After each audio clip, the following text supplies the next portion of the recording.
네, 시청자 여러분 안녕하십니까. 숨마실TV입니다. 네, 오늘은 2021년도 산림소득사업 임산물 생산단지 규모와 사업이 공모가 공지되기 때문에 이와 관련해서 설명을 드리도록 하겠습니다. 이 공모는 산림청에서 주관을 해서 공모를 하고 있습니다. 네, 2021년 예산 규모 및 지원 조건을 보겠습니다. 총 사업비가 435억입니다. 국고 174억, 지방비가 114억, 자부담이 147억입니다.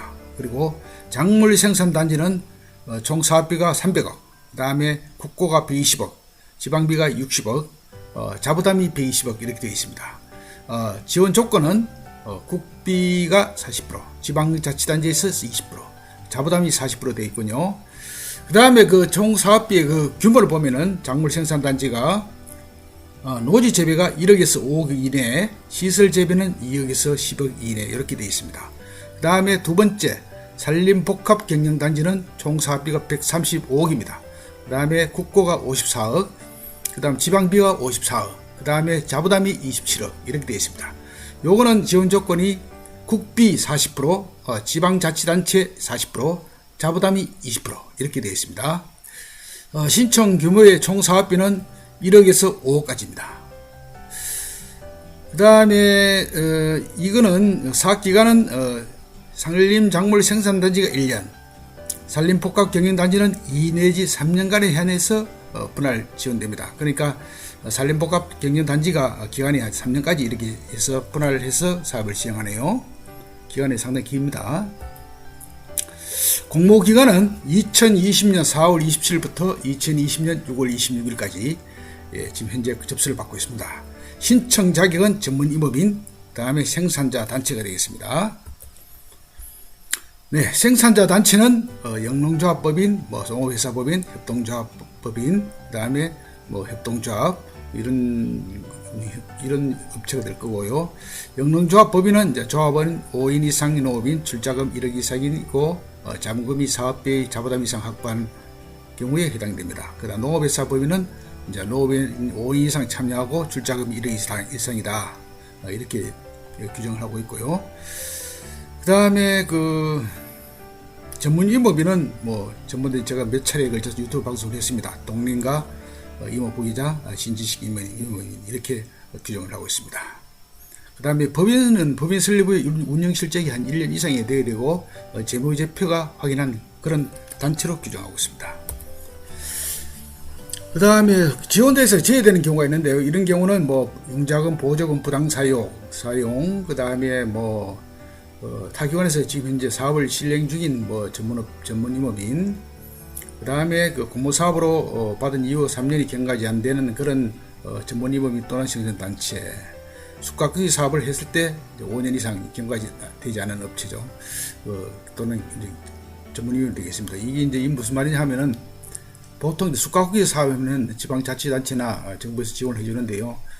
숙각기 사업을 하면은 그 효율이 또 이렇게 5년 동안 효율이 나타나기 때문에 그 5년 동안에는 다른 사업을 하지 못하도록 그렇게 규정을 하고 있습니다. 그리고 쑥갓고기 하는 사업지에는 5년이 지나야지 이 사업을 신청할 수 있다. 그런 말씀이 되겠죠. 그 다음 사업별 공모 내용 보면은 지원 대상 품목이 전번에 내가 말씀을 드린 대로 또 79개 우리 지원 대상 품목입니다. 임산물로 지정된 수실류, 버섯류, 산나물류, 약초류, 그 다음에 약용류, 수목부산물류, 관상산림식물류가 되겠습니다. 그 한 가지만 보겠습니다. 약초류를 한번 볼까요? 약초류는 삼지구엽초, 삽주, 참쑥, 시호, 작약, 천마, 산양산삼, 결명자, 구절초, 양모밀, 당기, 청궁, 하수, 감초, 독칼, 잔대, 백운풀, 마 등이 여기에 약초류에 해당되는 품목입니다. 기타 품목들은 이 표를 참고하시면 되겠습니다. 신청자는 이제 공모사업 신청서를 시군구의 산림부서에 접수한다. 그런 내용이 되겠습니다. 그 다음 신청자는 시군구에 사업계획을 작성하는데 첨부 서류는 전부 이법인 해당되는 서류, 생산단체 운영 실적, 법인 등기부 등본, 자본금 출자 내역, 사업대행 토지 등기부 등본, 노무인 확인서, 여기는 요즘은 임업 경영체 등록도 필요하겠죠. 또 임업인이라는 걸 그런 것도 해주면 더 가점이 되겠죠. 그 다음에 증명서류, 그 다음에 뭐 법인 등기에 등재된 경우는 근로계약서 등의 법적 효력이 있는 서류로 법인 운영에 참여하고 있음을 증명할 수 있는 경우만 인정된다. 그런 말씀이 되겠습니다. 그 다음에 제출 서류로는 부지 확보가 이제 우선 돼야 되기 때문에 이 사업은 이제 부지 확보가 필수적으로 확보가 돼야 됩니다. 그렇기 때문에 부지 확보가 가능함을 증명할 수 있는 자료가 해야 되고요. 그 다음 해당 토지에 건저당이라든지 담보라든지 또 이렇게 뭐 여러 가지 뭐 압류라든지 이런 게 있어서는 안 되겠다. 그런 말씀이 되겠죠. 그 다음에 자부담 확보가 가능함을 증명할 수 있는 자료, 그런 내용들이 되겠습니다. 요거는 뭐 시군구에서 시도로 제출하는 그런 이런 양식의 어떤 리스트가 되겠습니다. 여러 가지 뭐 검토서, 신청서, 뭐 점검표, 평가 점수표 이런 것들이 전부 다 갖춰서 신청을 해야 됩니다. 사업 신청자는 이제 해당 시군구에 이제 서류 제출한다고 말씀드렸고, 이제 마감일 오후 10시까지 제출해야 됩니다. 그 다음 추진 절차를 보면요, 공모가 이제 6월 26일까지 마감이 되죠. 그 다음에 7월 17일까지 시군구에서 평가 1차를 합니다. 그 다음에 2차 평가를 7월 30일까지, 그 다음에 시도에서 이제 계획되면 심사를 하겠죠. 여기는 이제 프레젠테이션을 이제 해서 어떤 점수 평가를 하겠죠. 그 다음 우선순위 결정 결과는 시도에서 산림청까지 8월 30일까지, 그 다음에 예산 간회시를 9월 중으로, 또 예산 내시를 산림청 시도로 12월 30일까지, 최종 대상자 통보는 이제 산림청에서 시도로 2020년 12월 30일 이후에 이렇게 통보를 하도록 되어 있습니다. 그 다음에 이건 평가와 관련되는 평가 구성이 이제 뭐 산림기술사, 한국임업진흥원 뭐 등이 이제 포함되어야 된다. 그런 말씀이고,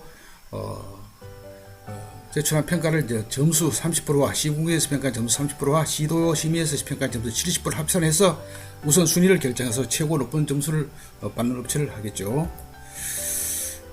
그 다음에 그 검토 사항으로는 뭐 사업 대상지의 적정성, 그 다음에 뭐 유통판매 사업 전망, 그 다음에 뭐 인허가 사항이 우리 여기 이제 부지에 대해서 이제 어떤 건축 행위도 이루어지기 때문에 부지 사업비의 확보 및 인허가 사항 등을 사전 준비 사항 등이 필요하다. 그런 말씀이 되겠습니다. 네, 그거는 뭐 시도 임의에서 심의에 따라 결정된 우선순위는 이제 신청자 요청시, 이건 뭐 요즘은 전부 다 투명한 시대다 보니까 이런 건 당연히 결과를 통보하면서 요청시 공개를 하게 되어 있습니다. 그 다음에 이제 사업자 선정 확정 공지가 되면은 이제 뭐 사업 계획서, 이제 가족관계 증명서까지 제출해야 된다. 이런 내용이 여기에 포함되어 있네요. 또는 그 선정된 보조 사업자가 뭐 특별한 사유 없이 뭐 사업 지연 또는 뭐 이렇게 지들이 확정이 안 될 때는 취소할 수 있다. 그 다음에 보종 교부라든지 모든 정산은 이 국가의 이 나라 도움 시스템을 활용한 H형으로 추진해야 된다. 요즘 국가 사업들은 다 이 나라 도움 시스템, 어떤 마라빌이라든지 이런 인터넷을 전부 다 활용하게 되어 있죠. 그 다음에 그 산림소득 사업으로 취득한 이제 주의 재산 중에 그 부동산에 대한 소유권 등기를 할 때는 부기 등기를 해야 됩니다. 그러니까 여기는 이제 국가에서 지원한 사업이다 보니까 이게 함부로 어떤 뭐 매각이라든지 이런 것에서 조금 제한을 두기 위해서 부기 등기를 하게 되어 있습니다. 단 등기 대상 시스템을 하는 비닐하우스 등 일시 이제 가선물 이런 거는 이제 해당이 안 되겠습니다. 그 다음에 공모사업으로 보조금을 지원받은 사업지는 주운영 재산이 포함되지 않더라도 준공 5년 동안은 보조금 지원 목적에 맞게 운영이 된다. 5년 동안은 조금 이렇게 관리를 하죠. 정부에서도. 그 다음에 세부 내용을 보겠습니다. 산림작물 생산단지 조성사업은 예산액이 125입니다. 국비 40%, 지방비 20%, 자부담 40%입니다. 여기 보면 종류별 신청 기준 면적이 있는데요. 산나물은 이제 뭐 약용, 약초, 수실, 수목, 부산물류는 25,000 제곱미터 이상. 그다음 산림버섯류는 뭐 노진, 송인삼, 가꾸기 포함되어 있는 3,300 제곱미터 이상. 그다음 시설, 재배시설, 톱밥, 배지 생산시설은 1,650 제곱미터 이상. 산림관상식물류는 1,000 제곱미터 이상. 노지는 10,000 제곱미터 이상. 이렇게 하도록 되어 있습니다. 자, 그 다음에 그 노지 재배는 1억에서 5억까지 한다 그랬죠. 그 다음 시설 재배는 2억, 10억 하는데요. 여기는 뭐 약용, 약초리는 뭐 산지 정리 작업, 울타리, 뭐 감지 시설, 관수 시설, 작업로, 묘목 식재, 종자 파종, 관리사 등이 해당되겠습니다. 그 다음에 뭐 산나물류는 뭐 관수 시설, 작업로 시설. 그러니까 이 사업에 따라서 여러 가지 이런 시설 할 수 있다는 그런 것이고요. 뭐 산림 버섯류는 재배하우스, 관정, 관수, 자동화 시설 및 톱밥 배지 시설을 할 수 있고 그렇습니다. 그 다음에 요건 뭐 선정된 사업자는 2020년도 산림소득 분야 시행지침에 따라서 단가 및 세부 내역을 시행지침에 따라 추진하는 경우에는 사업계획 제작 승후 지방자치단체에 제출, 사정 승인 후 설계 등을 사업 추진한다. 이렇게 하도록 되어 있습니다. 그 다음 산림복합경영단지로 가보겠습니다.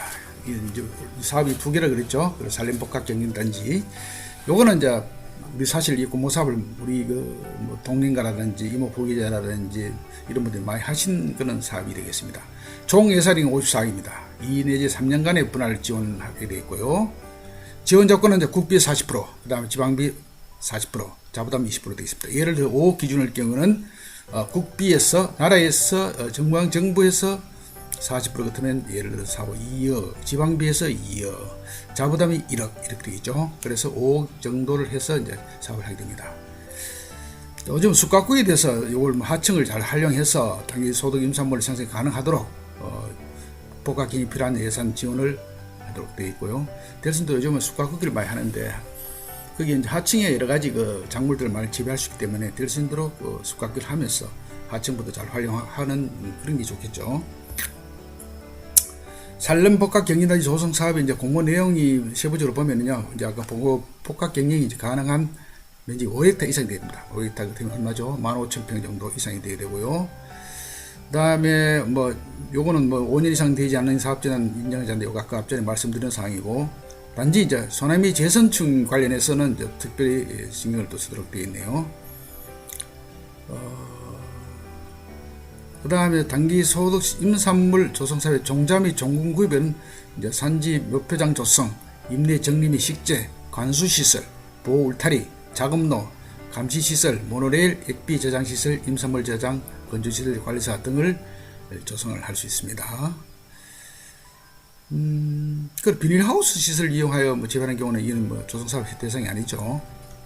이거는 작물, 앞전에 말씀드린 작물 생산단지 조성사업으로 가야 되겠습니다. 그 다음에 그 저장 건조시설을 보면요, 관리사는 시설 규모가 34제곱미터 이하로 되어 있고요. 뭐 여기 산지관리법에도 뭐 국토 이익에 관한 법률, 뭐 건축법에 의한 법률 적용 대상일 경우는 뭐 해당 법률에 대한 규정을 이행한다 이렇게 되어 있네요. 그 다음에 임산물은 저장 건조시설은 시설 규모가 100제곱미터 이내로 하고 지원 한도는 총 사업비가 1억 미만으로 책정하라, 그런 내용이 되겠습니다. 네. 그 다음에 총 사업비는 사업 규모의 5헥타 이상, 10헥타 미만인 경우는 숙각구기를 10% 이상. 그 다음에 10헥타 이상, 10헥타는 3만평이죠. 3만평 이상은 숙각구기를 15% 이상 하라. 그 다음 임산물 생산 기반 조선은 85% 이내를 하라, 이런 규정이 있습니다. 그 다음 구체적인 사업비 내용을 보면은 100% 기준으로 감리비 5% 이내, 기반 조성비는 45% 이상, 식재 인건비는 10% 이내, 종자비는 구입비는 30% 이내, 기타 부대비는 10% 이내로 구성하도록 되어 있습니다. 또 객관적 자료가 제시될 경우는 조정도 비율이 조정이 가능하다 이렇게 되어 있네요. 객관적 자료가 이거는 뭐 사전 서류 협의가 되어야 되겠죠.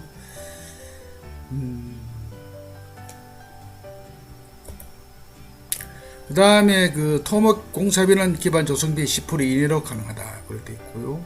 그 다음 절토, 상토 등은 이렇게 제외되겠습니다. 이제 산양삼 같은 경우는 이제 특수 임산물이지 않습니까? 한국임업지원에서 관리하는. 그래서 이 부분은 종자를 구입할 때 종자업 등록한 자에서 구입한 후 공모사업 신청자가 한국임업진흥원에서 생산하는 생산 적합성 조사 합격한 종자 또는 종면을 사용하라 이렇게 하거든요. 그러니까 우리가 그 산양산업 재배할 때는 항상 우리가 한국임업진흥원의 종자를 이렇게 뭐 농약 검사나 잔류 검사를 했는 합격한 것만 저희들 식재하게 되어 있고, 또 식재 후 또 이렇게 해서 생산 과정을 또 조사를 받아서 또 검사를 하게 돼 있고, 또 이렇게 우리가 산전수감이 제외됐을 경우에 3년 이상이 되었을 경우는 또 이렇게 한국임업증원에 신청을 해서 또 이렇게 농약 검사라든지 잔류 검사라든지 상당히 검사를 많이 받습니다. 그랬을 경우에만 판매증이 이루어지고 그 다음에 판매를 할 수 있죠. 그 다음 합격증도 주고요. 이런 거를 잘 적용해서 꼭 합격한 종자를 또는 종묘를 사용하라, 그런 말씀이 되겠습니다. 네, 이제 컨설팅 비용 같은 경우는 이제 선정 사업과 관련된 컨설팅 한다. 이 사업과 관련 이전에 이제 사전에서 컨설팅 했던 것은 인정하지 않는다, 그런 내용이 되겠습니다. 다음에 선정된 사업자는 뭐 이렇게 산림소득 분야 시행 지침에 따라 사업을 추진하고 지방자치단체 제출하고 사전 승인 후 설계 등 사업 추진한다, 그렇게 아까 요 말씀드린 내용이고요. 그 다음에 사업 추진 중 규모 사업에 대해 계획 변경이 있을 겁니다. 그럴 때는 이제 사전에 승인을 받고 시행하라, 그런 얘기에 대해서 얘기 되겠죠. 네, 오늘은 두 가지 사업에 대해서 설명을 드렸습니다. 네, 오랫동안 시청해 주셔서 대단히 감사합니다. 네, 오늘 또 좋은 하루 되시고요. 앞으로 스마시 TV에서는 이와 관련해서 여러 가지 공모사, 또 여러 가지 지원 정보, 이런 것을 콘텐츠에 담아서 계속해서 시청자 여러분께 전해지고자 합니다. 앞으로 많은 시청 부탁드리겠습니다. 대단히 감사합니다.